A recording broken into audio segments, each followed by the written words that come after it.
하나님이 기뻐하시며 은혜와 복 주시기를 축복합니다. 오늘 맥주감사 주일로 우리가 지키고 있습니다. 벌써 2023년도 상반기가 지나고 하반기가 시작이 되었습니다. 지나온 여러분의 6개월은 어떠했습니까? 좋은 일들만 있었습니까?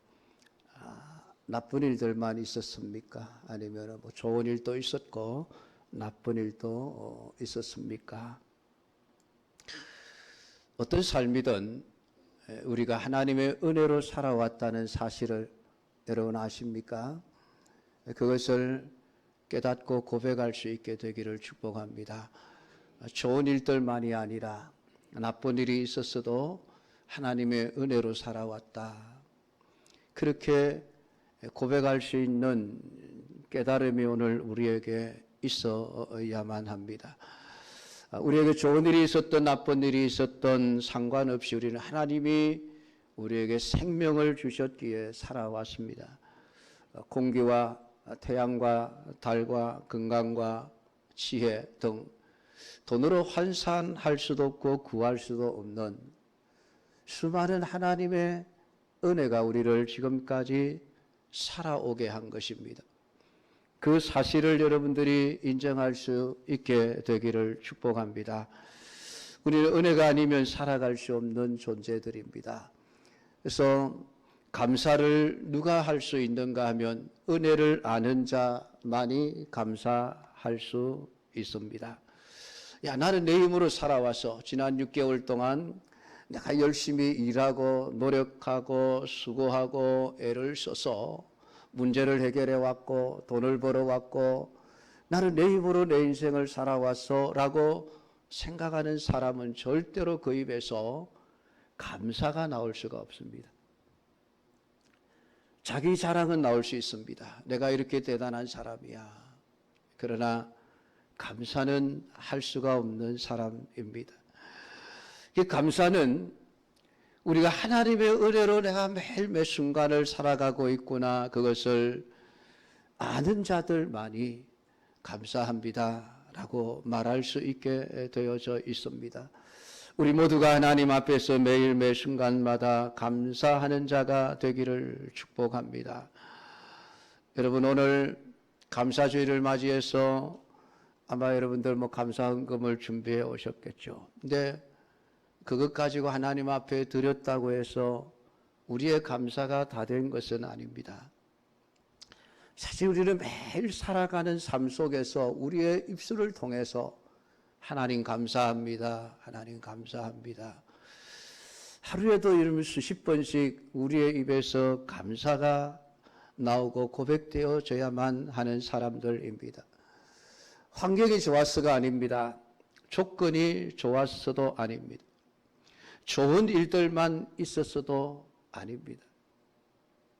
그 모든 것들이 하나님이 하신 일이고 하나님이 내게 이런 일들을 주셨을 때에는 내가 미워서가 아니라 나를 사랑해서 나에게 합력하여 선을 이루게 하시려고 내 삶을 인도해 오셨다라고 하는 것을 알게 될 때에 감사하게 되어지는 것입니다.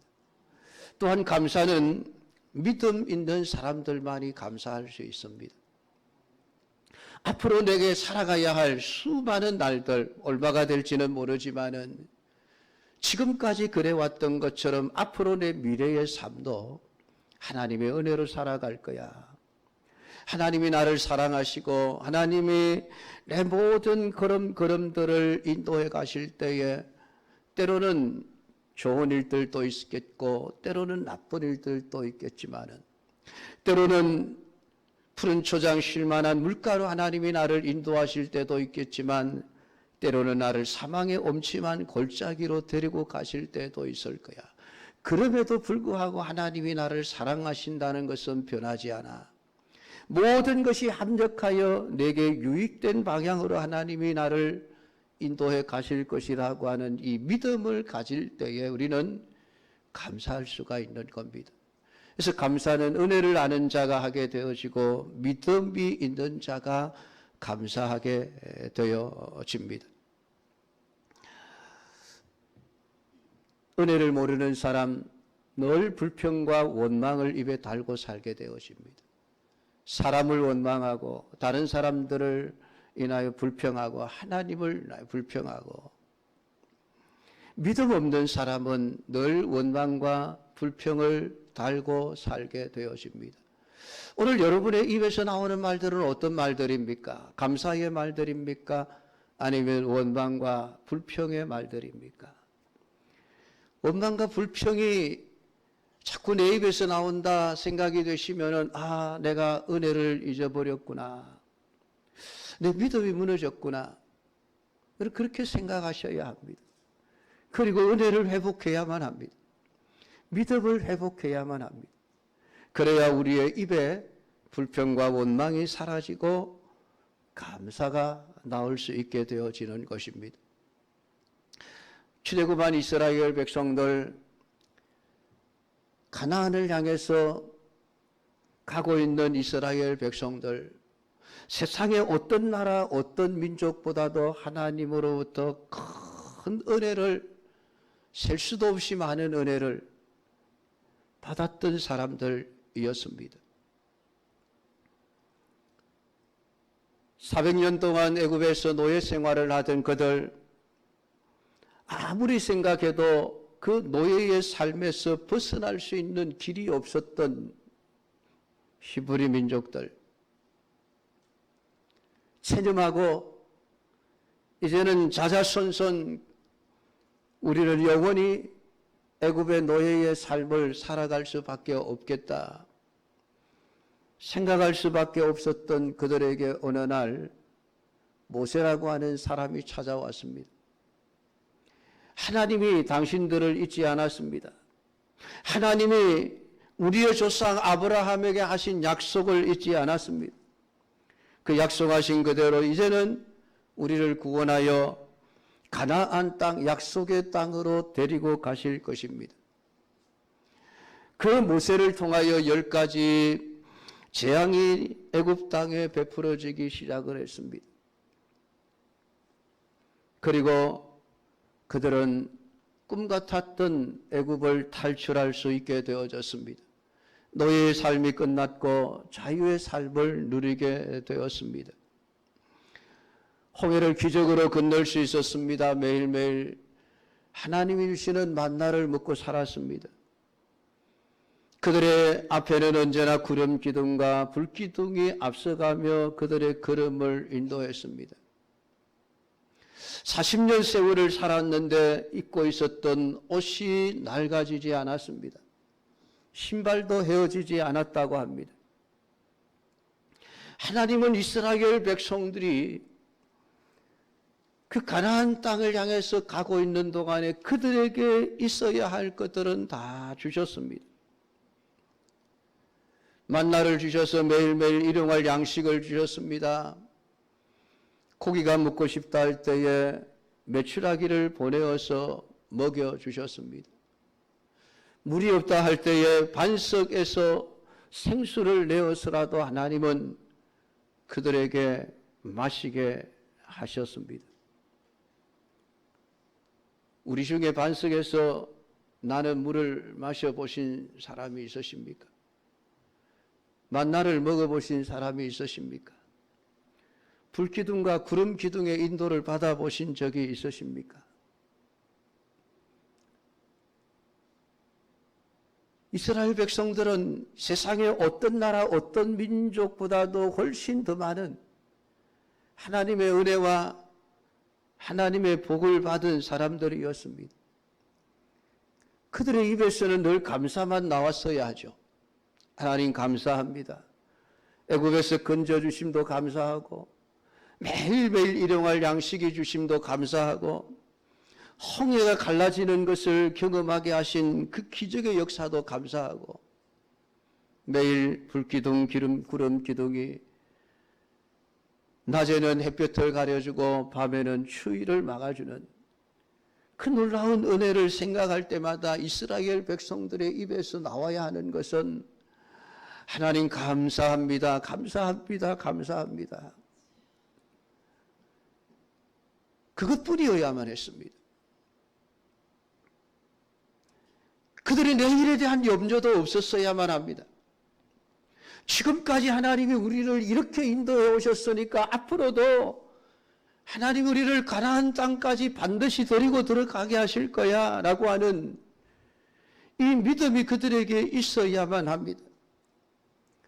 그런데 이스라엘 백성들의 광야 40년은 원망과 불평, 불신앙으로 하루하루를 점철해내었습니다. 그들은 악한 말로 하나님을 원망했습니다. 하나님 섬기는 것이 헛되다 했습니다. 하나님 말씀에 순종하는 것이 무슨 유익이 있는가? 차라리 옛날에 애굽 땅에서 살고 있었을 때가 훨씬 더 좋았다. 하나님은 셀 수 없는 은혜를 베풀어 주셨음에도 불구하고 그들은 늘 부족하다, 모자라다, 하나님이 주시지 않는다 라고 원망과 불평을 쏟아 놓았습니다. 누가 우리에게 고기를 주어 먹게 할 것인가? 하나님 마실 물이 없습니다. 애굽에 있을 때에는 생선도 먹었고요, 오이도 먹었고요, 참외도 먹었고, 부추도 먹었고, 마늘과 파도 먹었는데 지금 하나님이 주시는 것은 이 맛없는 만나 한 가지밖에 없습니다.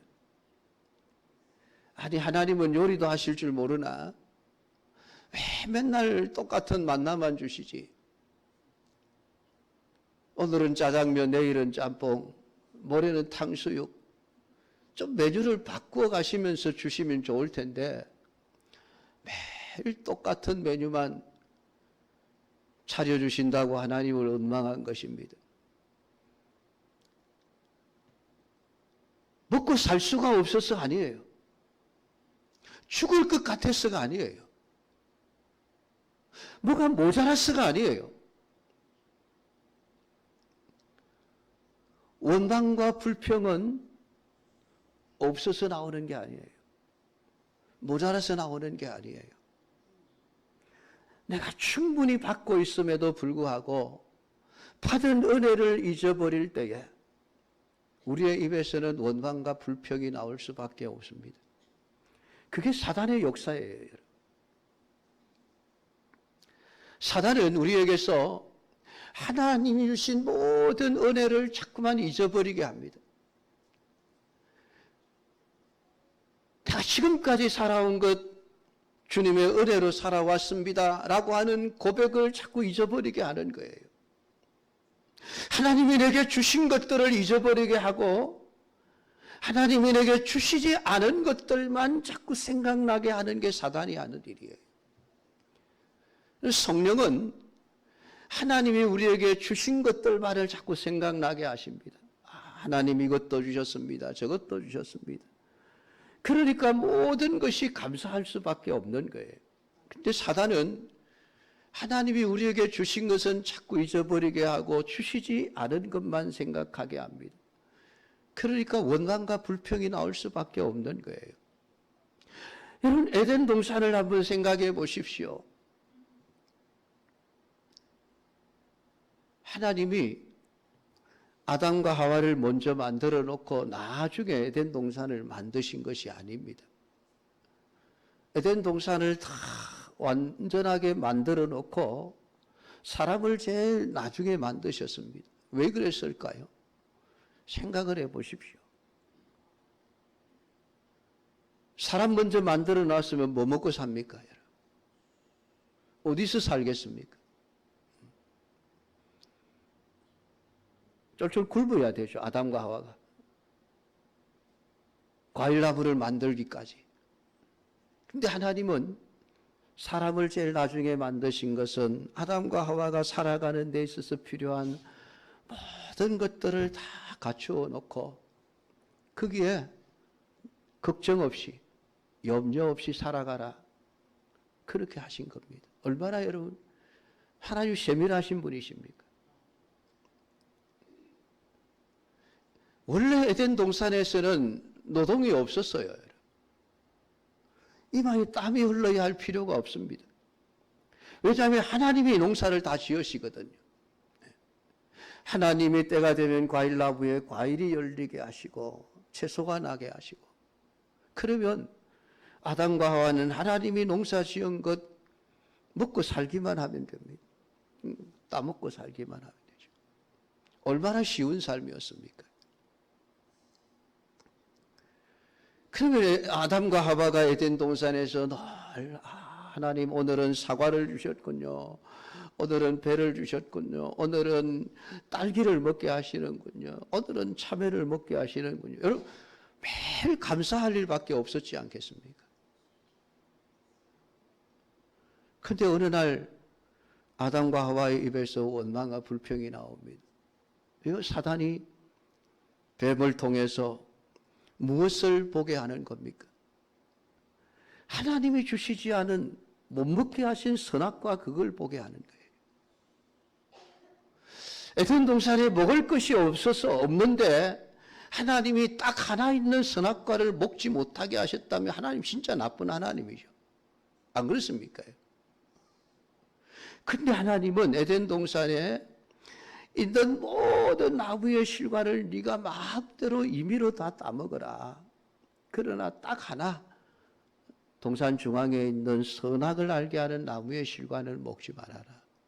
100개 중에 99개를 먹게 하고 하나를 못 먹게 했는데 그게 나쁜 일인가요, 여러분? 그게 잘못된 일입니까, 여러분?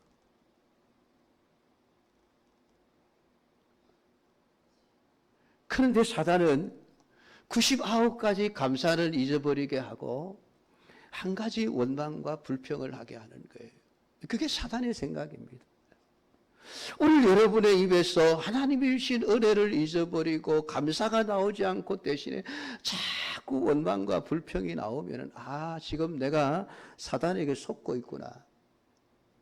그렇게 생각하셔야 됩니다. 빨리 바꾸셔야 합니다. 하나님은 내게 너무나도 많은 은혜를 주셨구나. 주신 은혜를 하나하나 되새겨 보십시오. 그러면 어느 순간에 우리의 입에 불평과 원망이 사라지고 감사가 나올 것입니다.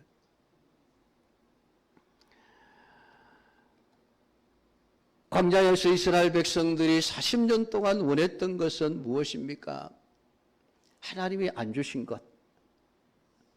주신 것에 대한 감사가 아니라 원망과 불평은 하나님이 뭘 안 주셨다라고 하는 것을 생각하는 순간 자꾸 나오게 되어지는 것이죠. 그들은 애굽에서 먹었던 것, 애굽에서 살았던 삶을 생각하면서 하나님 왜 옛날에 먹던 것 안 주십니까? 애굽 땅에서 먹었던 것 왜 안 주십니까? 라고 생각을 하기 시작한 것입니다. 근데 이스라엘 백성들이 잊어버리고 있는 것이 있습니다. 자기들이 누군가라고 하는 거예요. 자기 정체성을 모르고 있습니다. 여러분, 애굽에서 참외를 먹고 부추를 먹고 파와 마늘을 먹고 오이를 먹고 했던 그때의 그들의 신분, 그들의 정체성은 무엇입니까? 노예였습니다. 노예. 그런데 지금은 이스라엘 백성들이 어떤 사람들입니까? 자유인입니다. 과거에 그렇게 많은 것을 먹고 살았을 때에 그들의 정체성은 애굽 왕 바로의 노예에 불과했습니다. 근데 지금 하나님께서 그들을 데리고 나오셔서 지금 그들은 하나님의 백성이 된 거예요. 정체성이 달라진 겁니다. 정체가 달라진 거예요.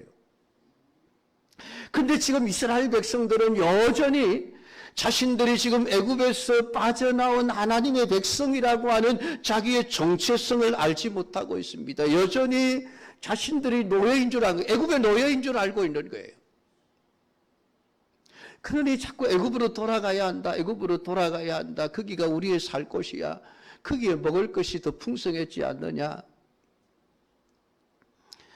자신들이 더 이상 애굽에서 살 자가 아니라 하나님 나라에서 살아가야 할 하나님의 백성들이라는 사실을 그들은 알지 못했습니다. 아무리 애굽으로 돌아가고 싶어도 돌아갈 수 없는 자라고 하는 사실을 깨닫지를 못하는 것입니다. 여러분, 성경을 읽어보면 하나님이 이스라엘 백성들을 가나안 땅으로 데리고 갈 때에 그냥 북쪽에 있는 해변길을, 시중의 해변길을 따라서 가나안 땅으로 올라가면 일주일이면 갈 수 있는 거리였습니다. 근데 하나님이 그리로 데려가시지 않으시고 갑자기 방향을 틀어서 남쪽으로 내려가게 하십니다. 그리고 홍해가로 끌고 가십니다. 왜 그랬을까요? 애굽 사람들의 생각은 무엇입니까? 저것들 끝났다, 죽었다.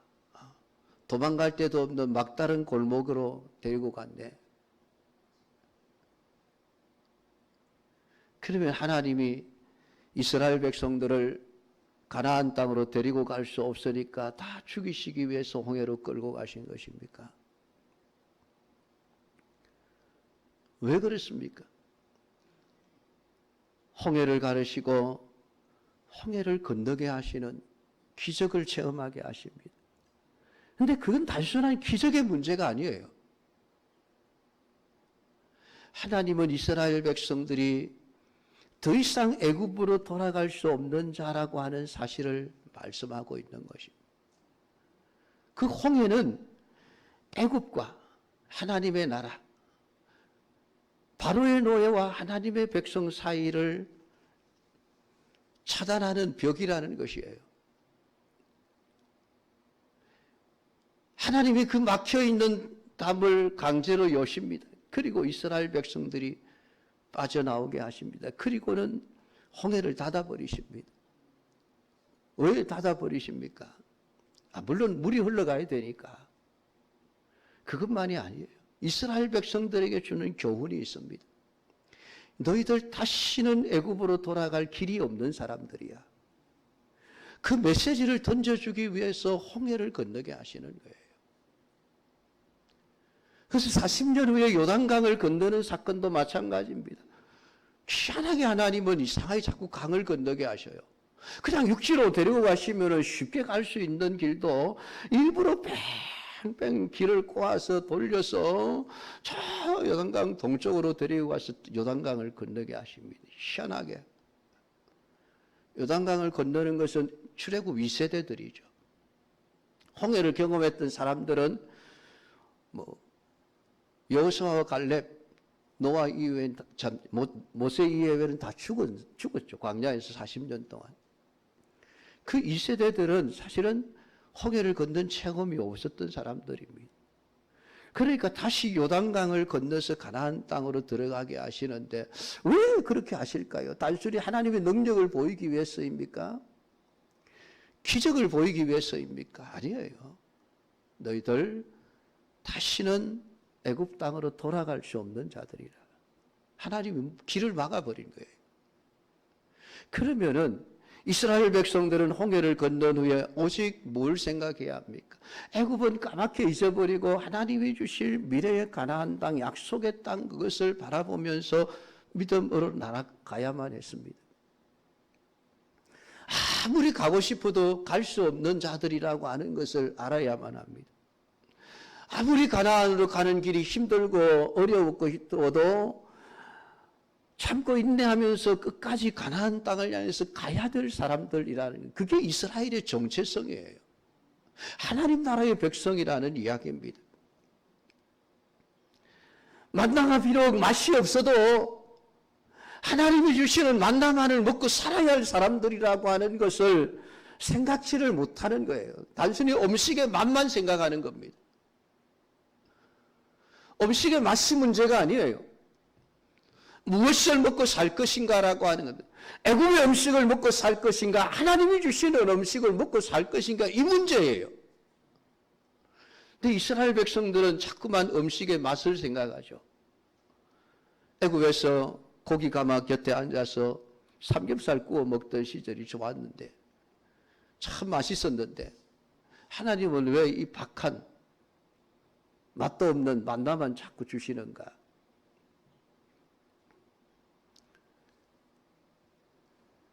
내가 누구인가? 자신의 정체성을 깨닫지 못한 이스라엘 백성들은 끊임없이 애굽으로 돌아가야 되겠다. 애굽으로 돌아가자. 하나님을 원망하고 불평했습니다. 그럼 하나님은 왜 40년 동안 그들을 가나안 땅에 데리고 가지 않고 광야에서 살다가 죽게 하십니까? 바로 그들 속에 있는 원망과 불평을 제거하기 위해서였습니다. 애굽에서 몸이 빠져나오는 데는 하루 만에 빠져나왔지만은 그들 속에 깊이 뿌리 박혀 있는 애굽의 정신, 애굽의 가치관, 애굽의 사고방식을 없애는 데는 40년 세월이 걸린 겁니다. 그만큼 힘들어요. 우리가 예수 믿기 이전에 세상 사람들 속에서 세상 사람들과 살아가던 모든 삶의 방식에 익숙해 있는 우리가 예수를 믿고 나면 분명히 다른 존재가 되어졌는데 여전히 세상의 삶을, 세상의 사고방식을, 세상의 가치관을 가지고 살아가지 않습니까? 그게 우리 생각 속에서 다 빠져나가야 돼요. 그게 훈련되어져야만 합니다. 그렇지 않으면 우리는 하나님 나라 백성으로 살아가면서 끊임없이 세상을 생각하는 거예요. 예수 믿기 이전에 살았던 삶이 좋았는데 예수 믿기 이전에는 그냥 즐기면서 마음껏 누리면서 살았는데 아니 예수 믿고 나니까 왜 이렇게 하지 말라는 게 이렇게 많아? 왜 이렇게 힘들어? 예수 믿으면 좀 더 편해야 되는데 예수 믿고 나니까 하나님의 말씀이 자꾸만 우리를 올가맵니다. 힘들어지는 거예요. 힘들면 뭐라고 합니까? 목사님 교회 안 나올랍니다. 교회 안 나올랍니다.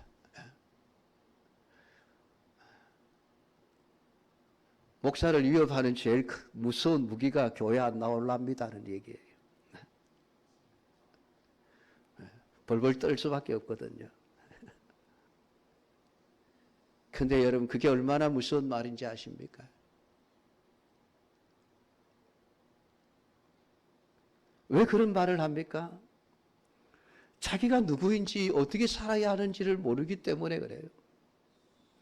세상에서 구원받은 하나님의 나라 백성, 하나님의 자녀라고 하는 것을 모르니까 자기 정체성이 확립이 되어 있지 않으니까 끊임없이 세상으로 돌아가려고 하는 세상 사람들이 사는 게 좋은 거예요. 교회를 다니면서도 여전히 신앙생활 말씀대로 살기보다는 예수 믿기 이전에 살았던 세상의 삶이 좋은 거예요.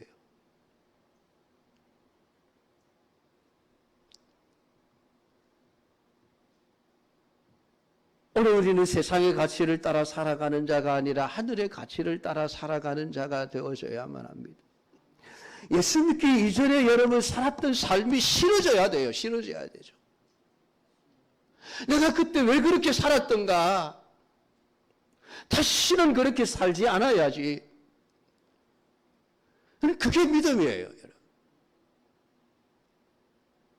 여러분. 사도 바울의 고백을 보십시오. 빌립보 3장 8절에 또한 모든 것을 해로 여김은 내 주 그리스도 예수를 아는 지식이 가장 고상하기 때문이라. 내가 그를 위하여 모든 것을 잃어버리고 배설물로 여김은 그리스도를 얻고. 사울이 예수 믿기 이전에 어떤 사람이었습니까? 세상의 권력이 좋았고 세상의 명예가 좋았고 세상의 부가 좋았습니다. 그런 바리새인으로서 세상에서 출세를 하고 싶어한 사람이었습니다. 시키지 않아도 자발적으로 예수 믿는 사람들을 잡아 공을 세우고자 했던 사람입니다. 왜냐하면 그가 좋아하고 그가 원했던 것들을 얻기 위해서였습니다. 그런데 예수님을 만나고 나서 보니까 과거에 자신이 좋아했던 모든 것들, 그렇게 얻고자 했던 모든 것들이 배설물로 여겨지더라. 좋게 말해서 배설물이죠. 똥 아닙니까? 똥 여러분.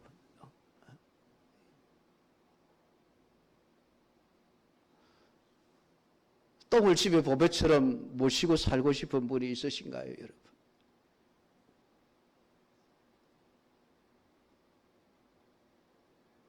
치매 걸린 분들만 그러죠. 모르니까. 달라져야지요. 좋아하는 게 달라져야 되고, 예수 믿는 삶이 여러분 세상 사람들이 살아가는 삶보다 사실은 뭐 재미없는 부분들이 많죠. 여러분. 안 그렇습니까? 솔직하게 얘기하면. 그렇지만 그래도 재미없는 삶이지만은 말씀을 따라 살아가는 삶을 살아야 됩니다. 왜냐하면 우리 그리스도인이니까. 여러분 그리스도인 맞습니까? 여러분? 그리스도인이라고 한다면 그리스도인의 사고방식을 가지고 그리스도인의 삶을 살아내야 되죠. 왜? 이름은 그리스도인인데 삶은 여전히 애굽의 삶을 살아가고 있는 것입니까? 오늘 여러분 자신이 정리가 되어져 있습니까? 오늘 많은 그리스도인의 딜레마가 무엇입니까? 예수를 믿으면서도 여전히 세상의 삶이 좋다는 것입니다. 오늘 이스라엘 백성들을 향하여 하나님은 절기를 지키라고 말씀을 하십니다. 원래 이 유대인들은 7대 절기를 지켜야 합니다만은 그 7가지 절기 중에서도 특별히 하나님이 3가지 절기만은 모든 이스라엘 남자들이 반드시 지켜야 한다라고 말씀하신 특별한 절기가 3가지가 있습니다. 그것이 오늘 우리가 읽은 본문 속에 나타나는 18절의 무교절과 22절의 칠칠절과 수장절 3가지 절기입니다. 이 3가지 절기는 무엇을 가르쳐 주기 위해서 만들어진 것입니까? 단지 절기를 지키기 위한 게 아니에요. 그 절기를 지키면서 우리가 가져야 될 우리의 사고방식, 우리의 가치관, 우리의 정체성이 무엇인가라고 하는 그것을 우리의 영적인 면을 가르치기 위해서 하나님은 이 절기들을 지키기라고 하시는 것입니다. 애굽에서 빠져나왔으면서도 믿음 안에서 자신의 정체성이 정립되지 못한 이스라엘 백성들,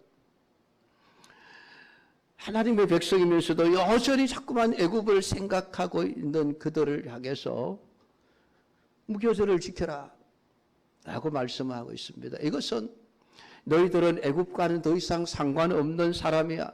너희들은 애굽에서 살아야 될 사람이 아니야.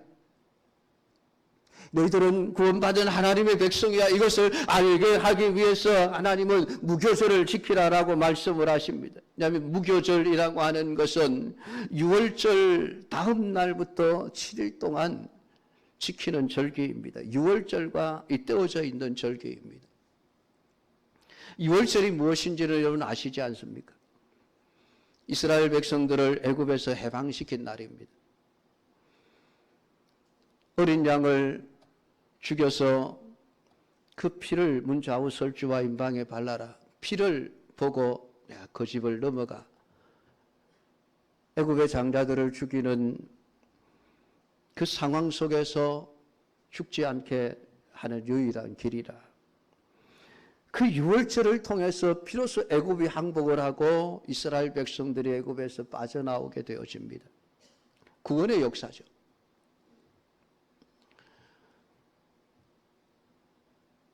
이스라엘 백성들은 대대에 이어가면서 이 6월절을 지키면서 자신들이 애굽에서 구원받은 하나님 나라의 백성이라고 하는 자기 정체성을 분명히 해야만 했습니다.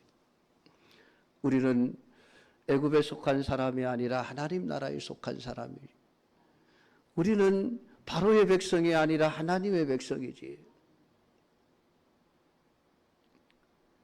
그 하나님의 구원의 은혜를 되새기면서 자기의 정체성을 확립하는 절기가 6월절이었습니다. 그리고 일주일 동안 무교절을 지키는 것은 6월절 날 애굽 사람들이 너무 급해서 이스라엘 백성들을 쫓아내니까 미처 부풀지 못한 밀가루 반죽을 그대로 싸가지고 나와서 그 딱딱한 밀가루로 빵을 만들어 구워 먹을 수밖에 없었던 그 구원의 역사를 기념해서 누룩을 넣지 않는 빵을 구워 먹으면서 일주일 동안 살아야 했습니다. 여러분,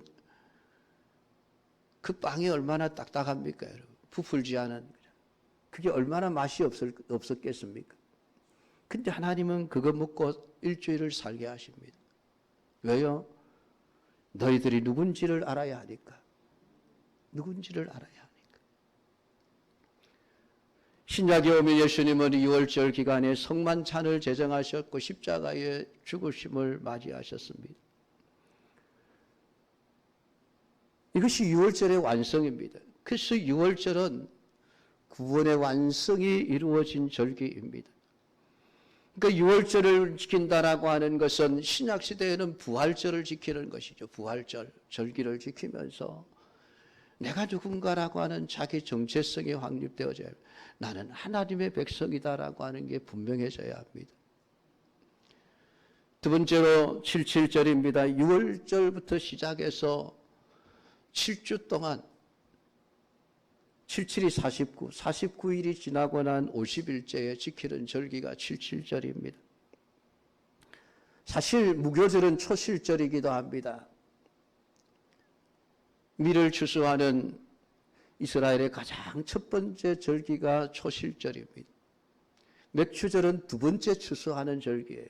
이때는 보리를 추수하는 절기입니다. 그래서 맥추절이라고 부르고 있습니다.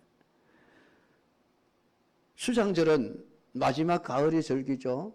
그때는 주로 이제 나무의 열매들 이런 것들을 포도나무라든지 감람나무라든지 수많은 열매들을 거두어 들여서 창고에 들이면서 지키는 절기가 수장절입니다.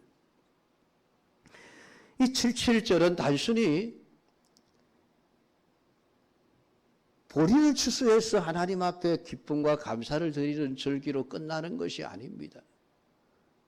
그 속에 담겨져 있는 영적인 진리가 있으니 77절은 이스라엘 백성들을 가나안 땅으로 데리고 오신 하나님께서 시내 산에서 율법을 주신 날입니다. 하나님의 법을 주신 날입니다. 너희들은 이제 애굽의 법을 따라 살아가서는 안 되고 하나님 나라의 법을 따라 살아가야 할 사람들이다라고. 삶의 패턴과 방향과 다 모든 것이 다 달라질 수밖에 없는 그런 기준을 하나님이 주신 거예요. 우리의 삶의 방향을 결정하는 날입니다. 내가 어떻게 살아야 할 것인가? 어떻게 사는 것이 하나님 백성다운 삶을 살아갈 것인가? 말씀에 순종하는 삶이 있어야 하는 것이 77절을 절기를 지키는 목적입니다. 단순히 추수했다고 해서 곡식 주셔서 감사합니다. 이게 아니에요. 신약시대에는 오순절이라고 불려지면서 성령이 오신 날이죠. 구원받은 하나님의 백성으로서 세상이 두렵고 세상 앞에 나서기가 힘들고 벌벌 떨며 다락방에 문을 잠그고 숨어 있었던 제자들에게 더 이상 세상이 두렵지 않고 세상과 싸울 수 있는 힘과 능력을 주신 날이 오순절입니다. 너희들 세상을 더 이상 두려워하지 말아라. 세상 사람들이 뭐라고 하든 너희들은 오직 하나님의 말씀만을 따라서 살아가는 자고 그렇게 살아가는 것을 부끄러워하지 말아라. 그렇게 살다가 순교를 하는 일이 있어도 너희들은 이제 더 이상 세상의 삶이 아니라 하나님 나라의 말씀을 기준으로 살아가야 할 사람들이야. 그게 77절 맥추절의 절기의 영적인 의미입니다. 마지막 수장절은 모든 추수를 끝내고 그 모든 곡식들을 창고에 저장하는 그런 절기이니 천국에 관한 영적인 의미를 가지고 있는 절기입니다. 우리 주님께서 마지막 세상을 추수하시거나 알곡들을 거두어 창고 안에 들이시고 죽정이는 거두어 영원한 지옥불에 던져 넣으실 그날이 수장절의 의미입니다. 주님의 심판을 기다리면서 세상이 하나님의 심판으로 망할 것이 우리에게는 영원한 하나님 나라가 있다는 것을 믿고 우리의 모든 삶의 방향이 천국을 바라보고 천국을 소망하면서 살아가는 삶이 되어져야 할 것을 가르쳐주는 절기가 수장절입니다. 오늘 세 가지 절기를 여러분들이 다 지키며 살아가지 않습니까? 교회에서는 추수감사절로 수장절을 대신해서 지킵니다. 단순히 곡식을 거두어 드렸다. 물질의 문제가 아니에요. 여러분은 누구입니까? 여러분의 정체성이 분명하게 세워져 있습니까? 나는 세상에 속한 사람이 아니라 하나님의 자녀라고 하는 분명한 정체성이 있습니까? 내가 어떻게 살아야 하는가라는 삶의 방향이 분명하게 정해져 있습니까? 우리는 세상의 법을 따라 사는 사람이 아니라 하나님의 말씀을 따라야 할 사람입니다. 오늘 여러분의 마음속에 무엇을 소망하며 살아가십니까? 세상에서 어떻게 잘 먹고 잘 살 것입니까? 아니면 영원한 천국에서 내가 어떻게 살아가야 할 것인가가 소망입니까? 오늘 여러분의 영적인 면이 바로 세워질 수 있는 이러한 맥주절 절기가 되어질 수 있기를 주님의 이름으로 축복합니다. 기도하겠습니다. 하나님,